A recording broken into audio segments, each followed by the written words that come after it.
Let me take it across to Bhavin Shah, the founder at Sameeksha Capital, to get a sense as to what the road forward will be for the market.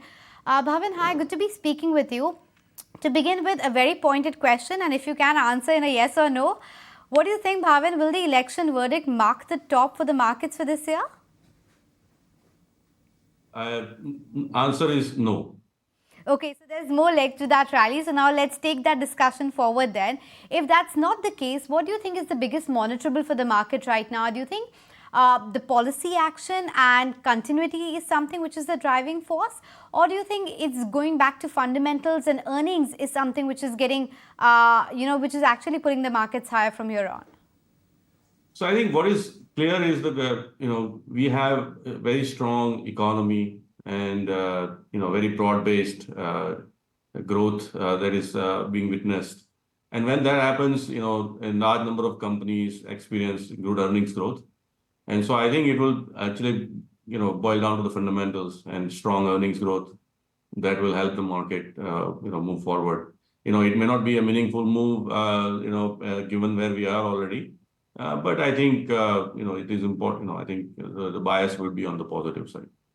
The bias is on the positive side, but then that becomes the question, how are you positioning your portfolio at this point of time?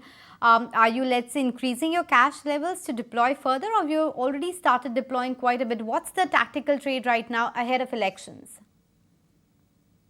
We are perhaps not doing anything different from what we normally do. We look at the stocks that we have. We look at incremental next 2 to 3 years, what sort of returns can we generate from every single stock we have. And when those returns, look very low, or if our thesis is not working well, we exit those stocks. And, at times we have a lot of new ideas to invest. At times we don't. Very honestly, today we probably may not have so many good ideas to invest. And so, yes, there will be some cash that will come out because we are selling some positions. But that is not really a tactical call on the election outcome and so on and so forth.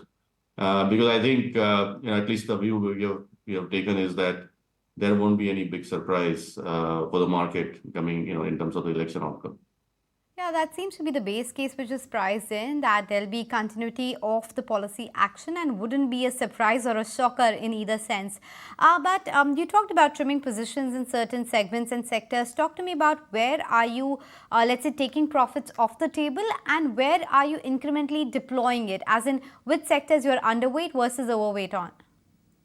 So I won't be, I don't know, because we don't really look at underweight, overweight. We hardly look at the index weights and, try to play around that. We are really driven up by the bottom of opportunities, both in the sector, in context of a sector, as well as companies. But yeah, we continue to invest further in pharma/healthcare, for example.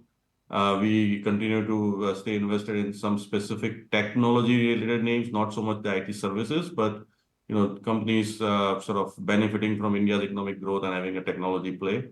So we continue to invest or maybe even add there. We're trimming a little bit in some financial services names, and also in some consumer related plays where we think that the stocks have done what they could have, and so on.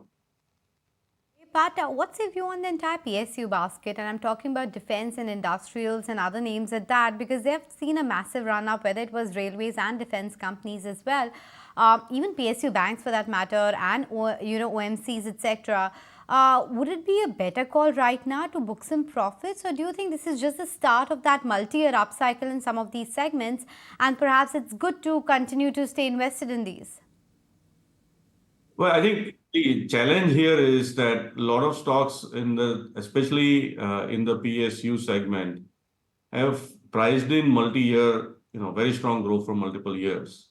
And, so once you do that, it's difficult for us to find a lot of opportunities in that segment. Public sector banks perhaps are still relatively attractively valued, and one could look at that. But we are getting that exposure more through an ETF rather than individual bank. But yes, I would say that even though the fundamentals may be robust and maybe the stocks go up because people like to chase momentum, that is not the game that we play. Okay, you're clearly not in that game, but just let's come back to the base case scenario that you were talking about, which is the continuity of the government. What do you think will be the next focus area? Do you think it will continue to be the capital expenditure and these themes of, railways, defense, etc., that will be the focus point for the government, or you're expecting big reforms in taxation or the social spending to go up? I think, they have hinted at, reforming taxation further. So I think we can even there has been comment about rationalizing some of the GST rates, for example, looking at the direct tax code, again, and so on and so forth. So I think some reforms are very possible, and I think it is unlikely to be something which will hurt the market. I think just looking at the commentary from we have heard commentary from finance minister, prime minister, and other important members of the party, and I think they all seem to be talking in a very very one direction on this regard. So I would really be surprised if anything negative on those items on taxation comes through for post budget. Sorry, Let's post see. election. Let's see what really happens. I think we'll only get to know it later what exactly is cooking there. But before I let you go, Bhavin, one quick word as a, let's say at the portfolio level, what do you think will be the best performing asset class for the year? Is it still going to be equities, or do you think the run which has been there in gold and silver tells you that perhaps those could be the big outliers this year, or it could be just perhaps government debt, etc.? Which do you think will be the best asset class for the year, and where would you want to incrementally put money into? Hard to say. I mean, when you say year, you're probably talking about financial year. Really haven't thought about that, in that regard. And I think, I would say that equities will still be give decent returns. Whether or not gold and so on can exceed that, I think that I don't really have a view. No worries. Thanks so much, Bhavin, for making time and speaking with us. Good chatting with you. So that's the verdict coming in. If you like this video, then like, share and subscribe to ET Now.